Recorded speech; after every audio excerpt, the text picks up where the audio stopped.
마태복음 5장 38절에서 48절까지 또 눈은 눈으로 이는 이로 갚으라 하였다는 것을 너희가 들었으나 나는 너희에게 이르노니 악한 자를 대적하지 말라. 누구든지 네 오른편 뺨을 치거든 왼편도 돌려대며 또 너를 고발하여 속옷을 가지고자 하는 자에게 겉옷까지도 가지게 하며 또 누구든지 너로 억지로 오리를 가게 하거든 그 사람과 심리를 동행하고 네게 구하는 자에게 주며 네게 꾸고자 하는 자에게 거절하지 말라. 또 네 이웃을 사랑하고 내 원수를 미워하라 하였다는 것을 너희가 들었으나 나는 너희에게 이르노니 너희 원수를 사랑하며 너희를 박해하는 자를 위하여 기도하라.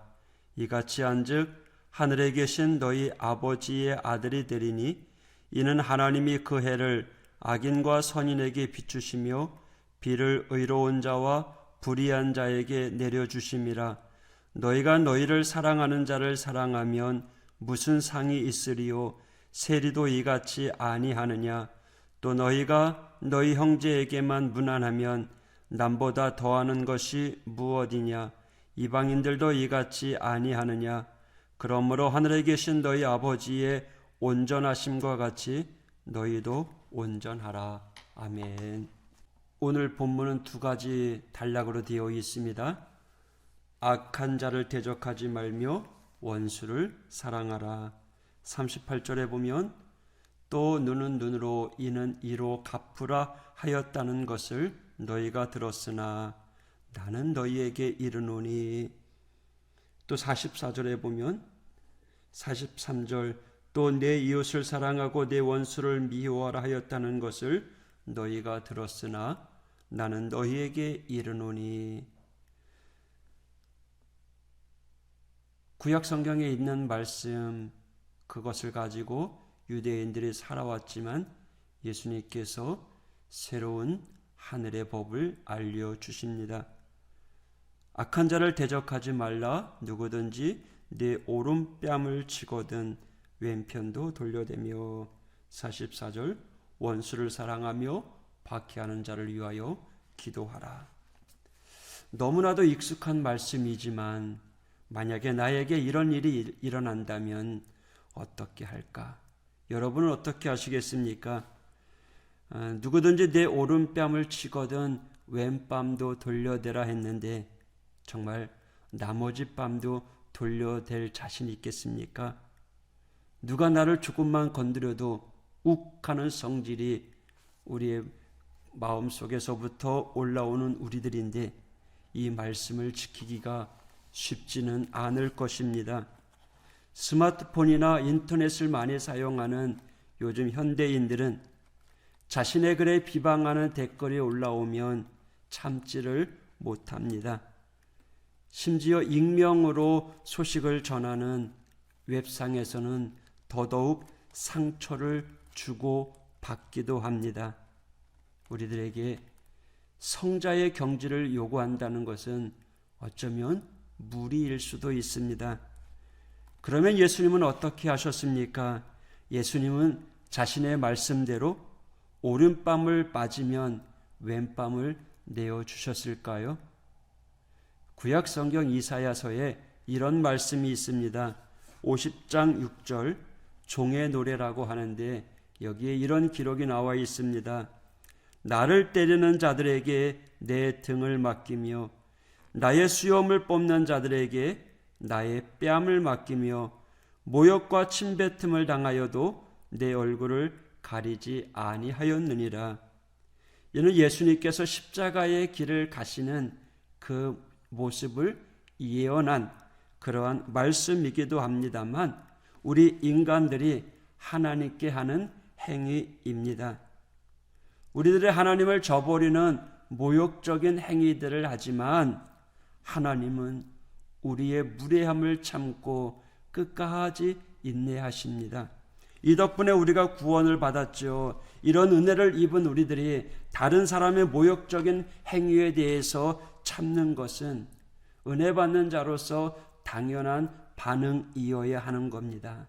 그리고 또한 이것은 사랑의 마음입니다.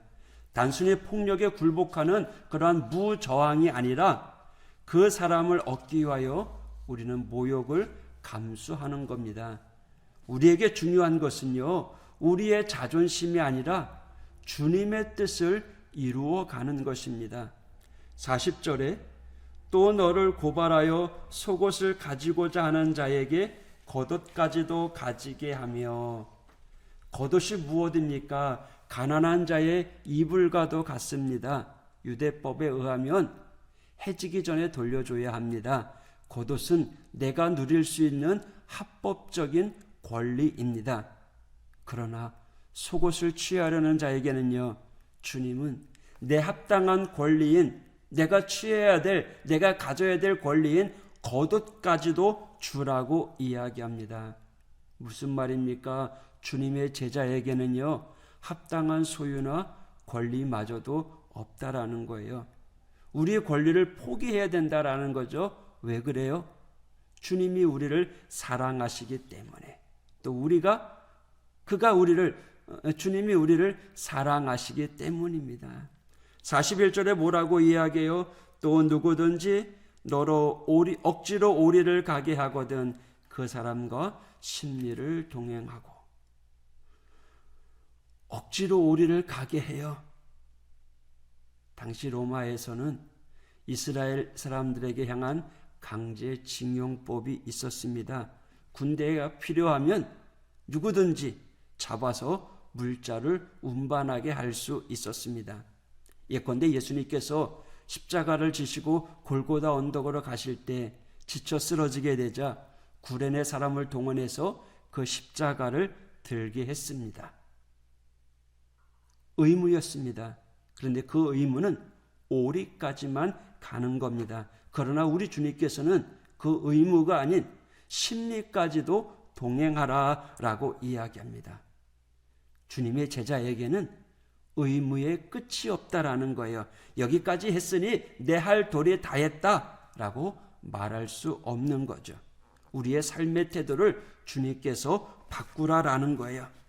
주님께서 내 앞에 놓여져 있는 원수를 갚을 터이니 너희는 단순히 그를 불쌍히 여기고 사랑하라라는 거예요. 그러면서 마지막에 뭐라고 이야기하세요? 하늘에 계신 너희 아버지가 온전하신 것처럼 너희도 온전해져라. 할렐루야.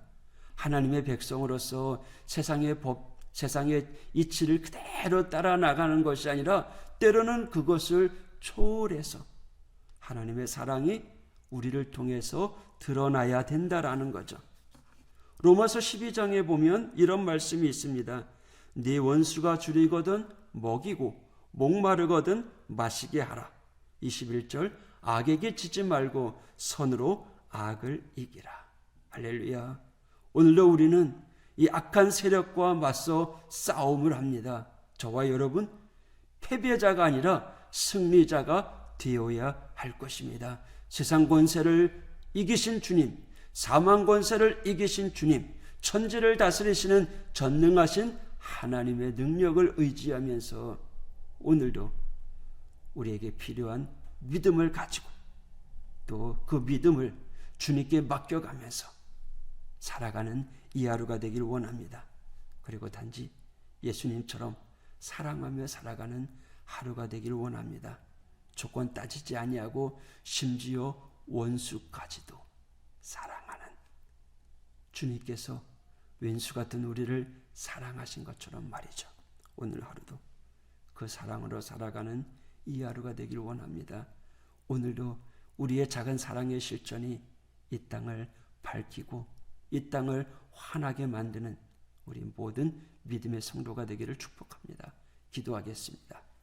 하나님 아버지 감사합니다. 하나님의 백성으로서 천국 백성으로서 우리들에게 어떻게 살아야 되는지 말씀의 본을 보여주셨습니다.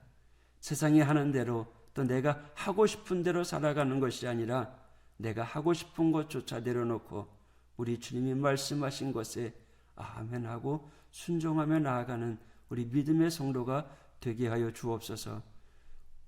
연약한 죄들을 사랑하시되 끝까지 사랑하신 것처럼 오늘도 우린 사랑의 성도로서 사랑하며 살아가는 이 하루가 되게 하여 주시옵소서.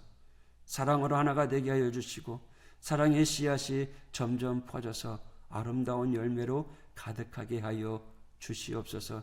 우리 약함을 아시는 주님의 능력의 손으로 저희들을 붙잡아 주시옵소서. 오늘 하루도 주 안에서 복된 하루, 승리의 하루가 되게 하여 주시옵소서. 예수님 이름으로 간구하며 기도하였습니다.